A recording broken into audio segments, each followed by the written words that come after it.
২৭শে জানুয়ারি সেই পবিত্র দিনের আগে কুস্থলিয়া লালপুর গ্রামে এখন এক অন্যরকম ব্যস্ততা। চারপাশে চলছে নীরব কিন্তু দৃঢ় প্রস্তুতি একটি মহতী আয়োজনকে সার্থক করে তোলার লক্ষ্যে। এটি কেবল একটি অনুষ্ঠান নয়, এটি একটি ভাবনার রূপ নেওয়া।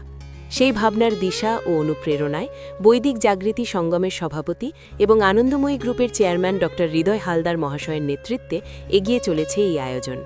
কেউ ভূমি পরিষ্কার করছে, কেউ আয়োজনের পরিকাঠামো গড়ে তুলছে, কোথাও চলছে পূজার প্রস্তুতি, কোথাও সেবা কর্মের পরিকল্পনা।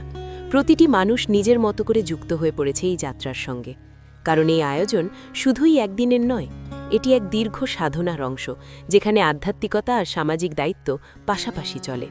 ভিত্তিপ্রস্তর স্থাপন, হোমযজ্ঞ, নরনারায়ণ সেবা, সাংস্কৃতিক আয়োজন সবকিছু যেন এক সুতোয় গাঁথা হচ্ছে। প্রত্যেকের প্রচেষ্টা একটাই লক্ষ্যকে সামনে রেখে অনুষ্ঠানকে সুন্দর, সুশৃঙ্খল এবং অর্থবহ করে তোলা। এই প্রস্তুতির ভেতর দিয়ে ধীরে ধীরে স্পষ্ট হয়ে উঠছে একটি স্বপ্ন, একটি বিশ্বাস, যেখানে মা বগলামুখীর আশীর্বাদে শুরু হতে চলেছে এক নতুন পথচলা। ২৭শে জানুয়ারি আর শুধু একটি তারিখ নয়, এটি হয়ে উঠছে অপেক্ষার প্রতীক, সমবেত প্রচেষ্টার ফল। সবাইকে আমন্ত্রণ এই পবিত্র যাত্রার সাক্ষী হতে, এই আয়োজনকে সার্থক করে তুলতে। আমরা প্রস্তুত হচ্ছি আপনাদের জন্য, আপনাদের সঙ্গে।